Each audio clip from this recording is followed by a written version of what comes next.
Welcome, all of you. I remember with great gratitude the support and the critical corrections which were given to me benignly by all my friends in the press, the media. In fact, I could avoid many pitfalls because of the timely warning signals given by the media. I thank you very much for that. I do believe, as Joseph Wilson said, our republic and its press will rise or fall together. I respect the press, I am indebted to them, and I humbly request you to kindly continue your help and support and critical corrections in future also. We are meeting here because there is a context for that. It is about 1 year back that I took over as the governor of this great land, West Bengal. I thank the Honorable President, Srimati Draupadi Murmuji, Honorable Prime Minister, Sri Narendra Modi ji, and all my senior colleagues and distinguished leaders who gave me this assignment. I have only sweetness and light to share with you from the limited experience which I had in Bengal. I love Bengal, I love the people of Bengal, and I am delighted that I have received a lot of affection and regards from the people of Bengal. This is an occasion when I consider it as my Banga Samarpan. I am dedicating my humble self to Bengal completely. This is going to be my land. This is going to be my karma bhumi, and I take delight in that. I know, as governor, great responsibility is thrust on me, on my humble shoulders. I have tried my level best to do whatever I could to justify my role as governor and the discharge of what I am expected to discharge. There are two aspects to my perception of the role of a governor, which is enshrined or encapsulated in the brief oath which the governor takes. The first part is an affirmation to defend the Constitution of India, and the second is to work for the welfare of the people of the state. For me, both are important. The Constitution is a repository of all the democratic rights and the sovereignty of the people. It is we the people who gave the Constitution to ourselves. Therefore, the right of every ruler, whether it is minister, chief minister, officers or governor, stems from the mandate which is given by the people, we the people, to be dispensers of India's destiny. Bharat Agi Vidhata. So humbly salute the Constitution of India. Second part is very important for me, which is close to my heart, that is the people. The second part of the oath is that the governor will work for the welfare, for the well-being of the people of the state. That for me is an emotion, it's a sensation felt in the blood and felt along the heart. I have tried to maintain the connect with the people, and I am so glad that the people have reciprocated me.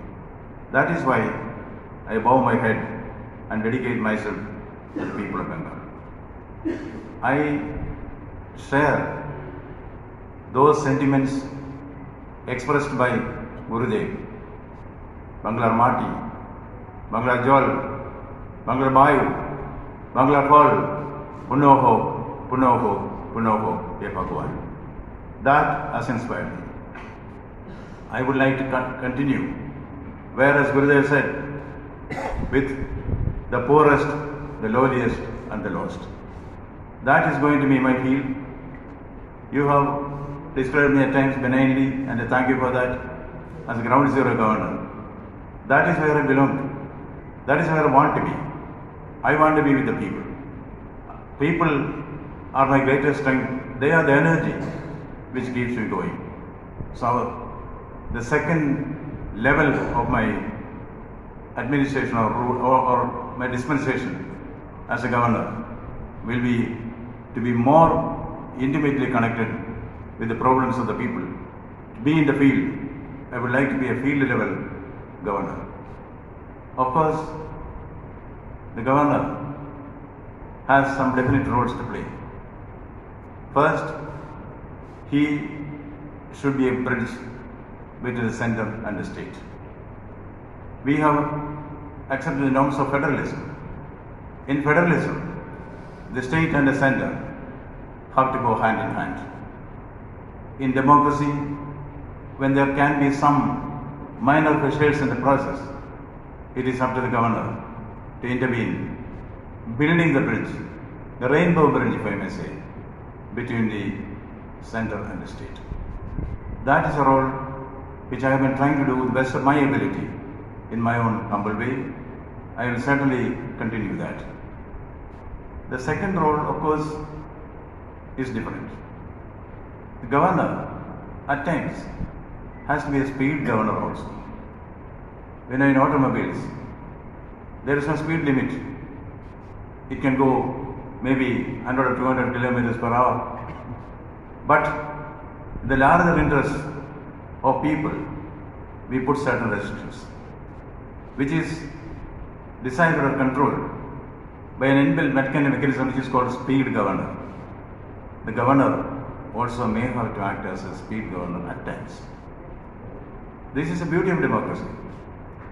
So through esteemed constitutional colleagues in democracy, as far as the state is concerned, are one, the governor, two, the chief minister. You know, these are two distinctly different roles. As far as I am concerned, I am not for controversy to the extent possible. I do not feel conflicts can yield any results. What is required is conciliation, consensus. That has been the approach which I have been assiduously trying to maintain. Of course, we should realize the dialectics of democracy. The elected chief minister, the nominated governor, their perceptions need not be the same. It cannot be also. That is where the problem of balancing comes in. I am always for the middle path, the golden mean.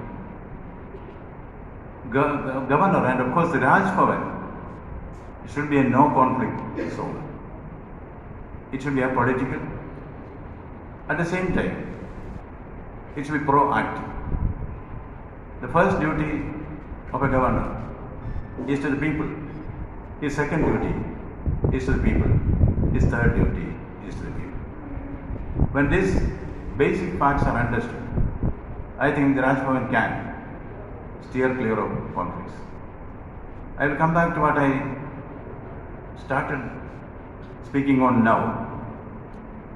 The role perception between the chief minister and the governor. Not only in his state, everywhere.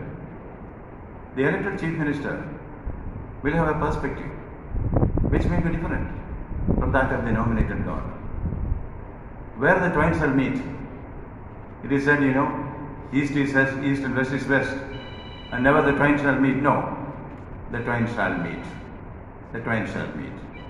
Now, I see, to be candid at this occasion, when I am almost going to complete 1 year in office, the relation between the chief minister and the governor has three levels.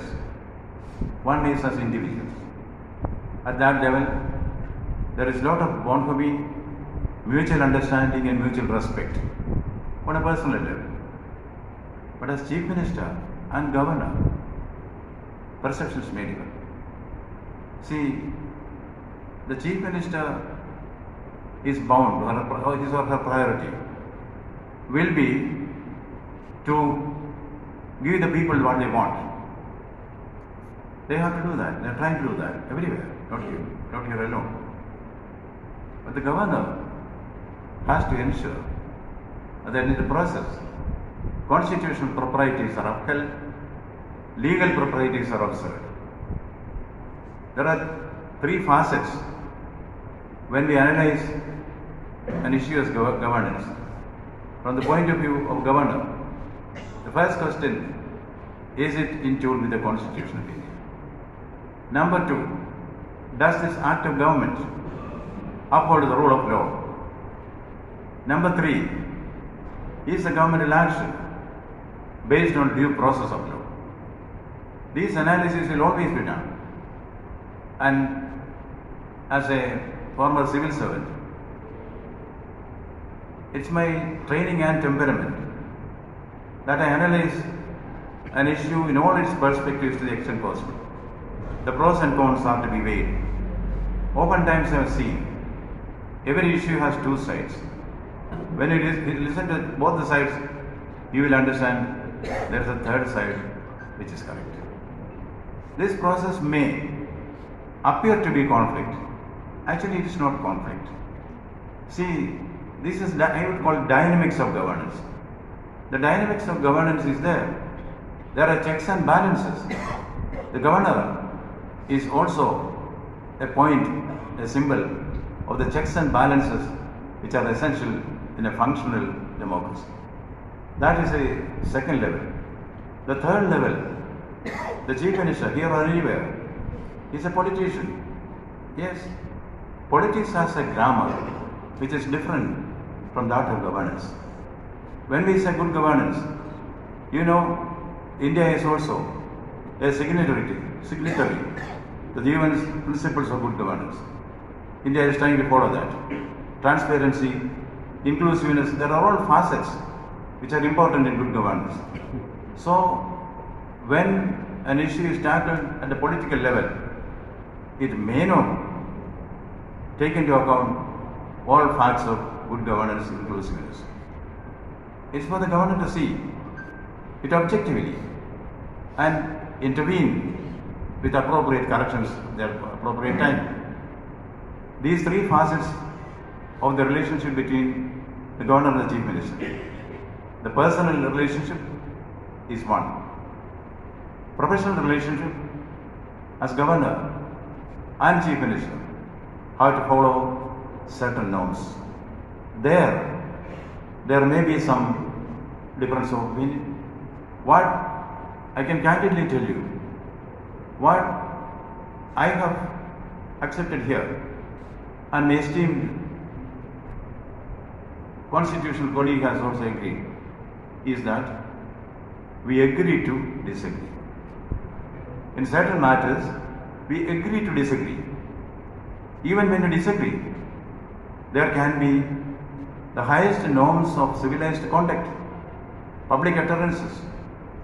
I would like to point out to you, because you have been watching these developments very closely, and I have been immensely benefited by the input which we give, formally and informally.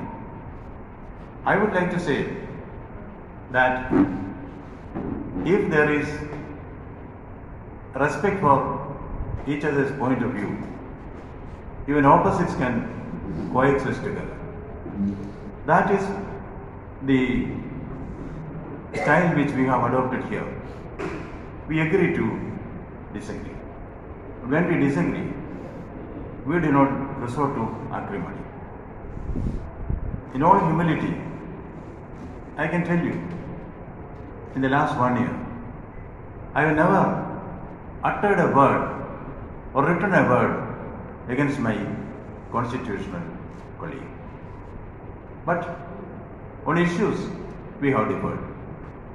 Certain actions of government have been questioned.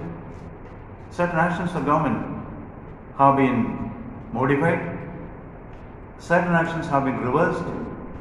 All this process will take place because it is for the good of the people, good of society.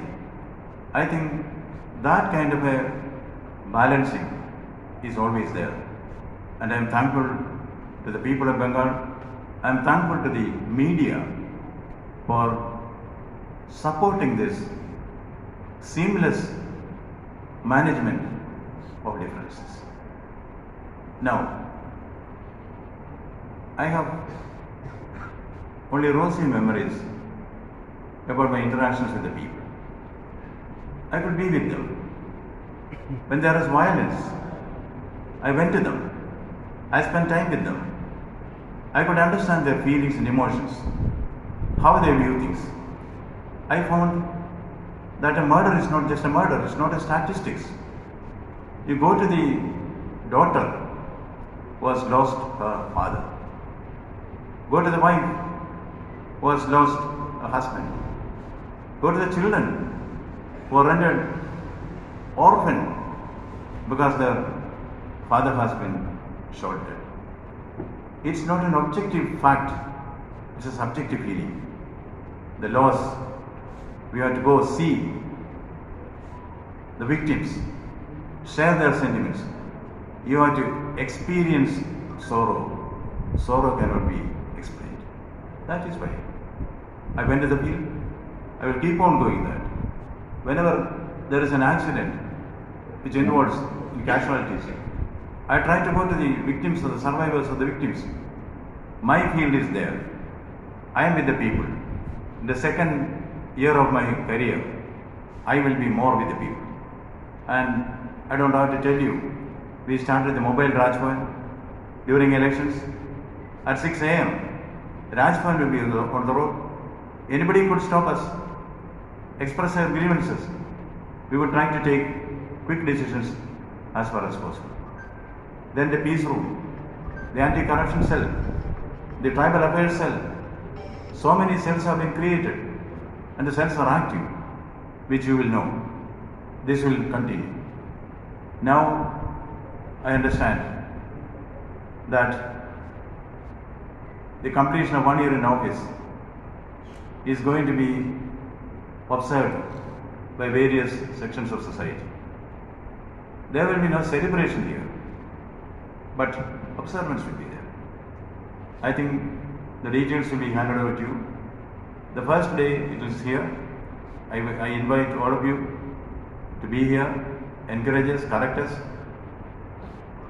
That day, we thought we will have as focus attention anti-drug campaign, particularly among the new generation.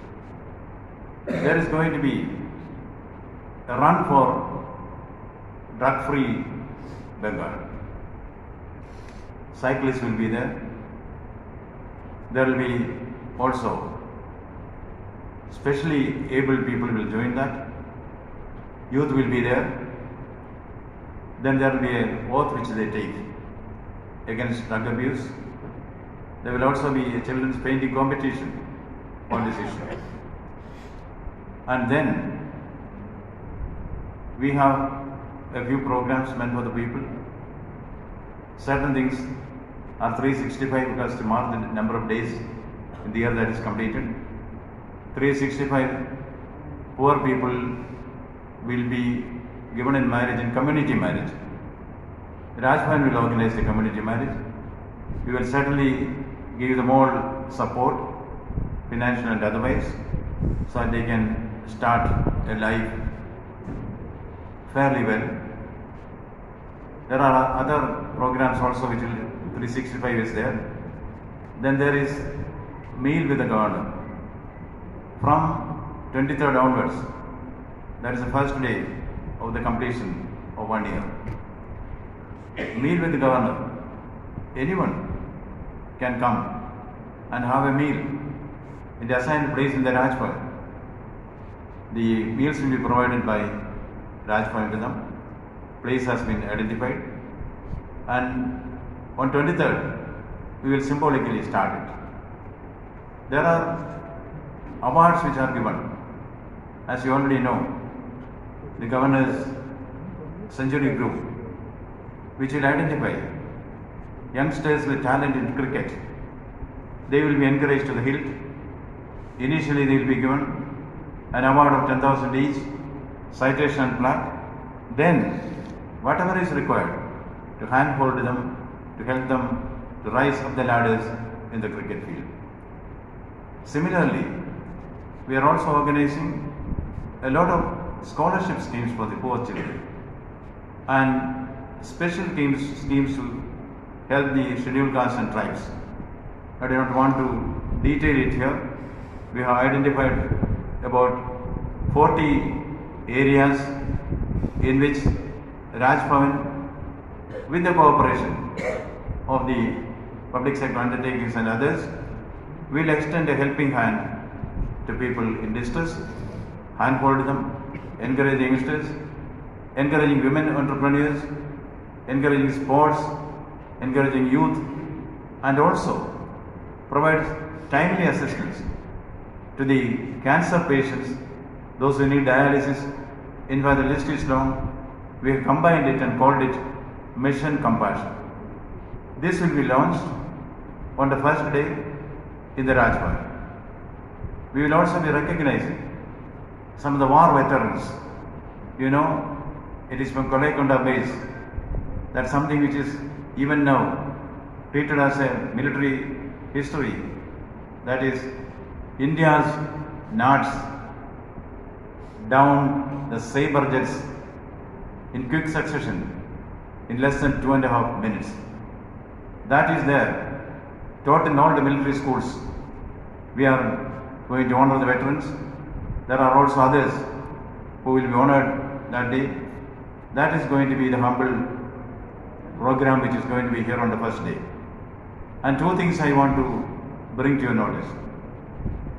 I am one who considers the great cultural contributions of Bengal to the whole world.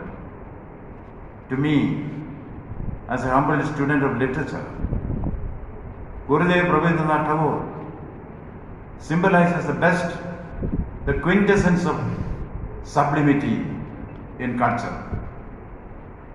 The Nobel laureate W.B. Yeats, he acknowledges his indebtedness to Gurudev and Gitanjali. He regards Gurudev as his master and teacher. The Nobel laureate, poet W.B. Yeats. I am shocked and saddened that knowingly or unknowingly, attempts are being made to marginalize Gurudev's memory. It can never happen. It should never happen. Gurudev represents the best that is there in our ethos and culture. As a humble step to honor Gurudev, the north gate of this RAJBHAVAN will be renamed Gurudev Rabindranath Tagore Gate. Secondly, it pains me, as it pains millions of humble people like me, that Netaji's memory is sought to be obliterated.